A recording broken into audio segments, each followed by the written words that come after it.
السلام علیکم ورحمۃ اللہ تعالی وبرکاتہ۔ کتاب نصاب التجوید، سبق نمبر 21، لام تعریف یعنی ال کا بیان، صفحہ نمبر 72۔ آپ دیکھ رہے ہیں PATF Islamic info YouTube channel. مزید اسلامک ویڈیوز کے لیے ہمارا چینل سبسکرائب کریں۔ کسی اسم نکرہ کو معرفہ کرنے کے لیے اس سے پہلے ال لگا دیتے ہیں، اسے لام تعریف کہتے ہیں۔ بعض جگہ ال کا اظہار ہوتا ہے یعنی پڑھا جاتا ہے، اور بعض جگہ ادغام کی وجہ سے نہیں پڑھا جاتا، مثلا القمر اور الشمس۔ لام تعریف کے دو حال ہیں، نمبر 1 اظہار، نمبر 2 ادغام۔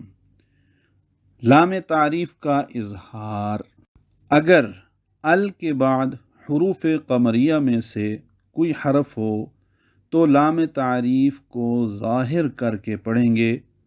حروف قمریہ 14 ہیں، جن کا مجموعہ ابغ حجک وخف عقیمہ، حمزہ با غین، حا جیم کاف، واو خا فا، عین قاف یا میم ہا۔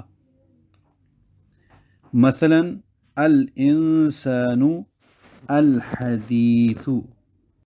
پھر سمجھ لیجئے کہ اگر لام تعریف یعنی لفظ ال کے بعد ان 14 حروف قمری ابغی حجک وخف عقیمہ میں سے کوئی حرف آ جائے تو لام کا اظہار ہوتا ہے، یعنی اس لام کو ظاہر کر کے پڑھتے ہیں۔ اور وہ 14 الفاظ بھی سماعت فرما لیجئے، میں مثالیں بیان کر رہا ہوں۔ الآیات، البصیر، الغفور، الحکیم، الجلیل، الکریم، الودود، الخبیر، الفتاح، العلیم، القدیر، الیوم، الملک، الہادی۔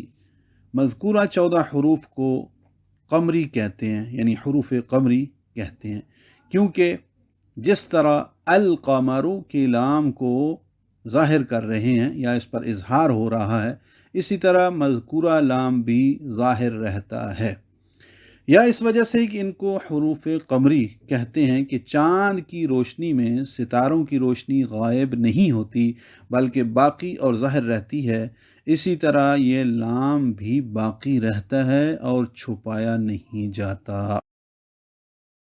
اگر لام تعریف کے بعد مذکورہ 14 حروف کے علاوہ کوئی اور حرف آ جائے تو لام کا ادغام ہوتا ہے۔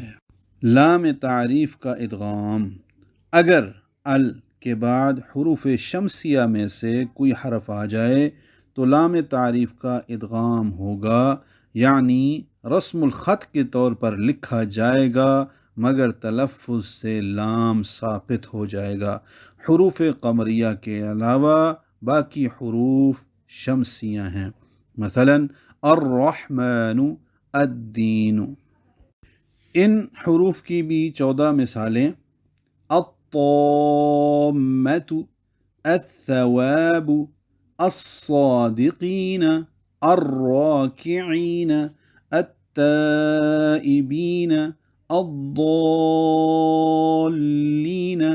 الذاکرین، والناس، الدین، السائحون، الظالمون، الزجاجۃ، الشیاطین، واللیل۔ حروف قمری کے علاوہ باقی سب حروف شمسی ہیں۔ ان کی وجہ تسمیہ یہ ہے کہ جس طرح الشمس کا لام مدغم ہو کر غائب ہو جاتا ہے، اسی طرح ان حروف پر بھی جب لام تعریف داخل ہوتا ہے تو یہ غائب ہو جاتا ہے، یا اس وجہ سے ان کو حروف شمسی کہتے ہیں کہ آفتاب کی روشنی میں چاند اور ستاروں کی روشنی غائب ہو جاتی ہے، اسی طرح یہ لام بھی باقی نہیں رہتا بلکہ چھپا دیا جاتا ہے۔ سوالات سبق نمبر 21۔ سوال نمبر 1، لام تعریف کسے کہتے ہیں؟ سوال نمبر 2، لام تعریف کہاں کہاں پڑھا جائے گا اور کہاں کہاں نہیں پڑھا جائے گا؟ مثالیں دے کر واضح کریں۔ سوال نمبر 3، اظہار قمری کی وجہ تسمیہ بیان کریں۔ سوال نمبر 4، ادغام شمسی کی وجہ تسمیہ بیان کریں۔ سوال نمبر 5، حروف شمسی اور حروف قمری الگ الگ لکھیں۔ والسلام علیکم ورحمۃ اللہ وبرکاتہ۔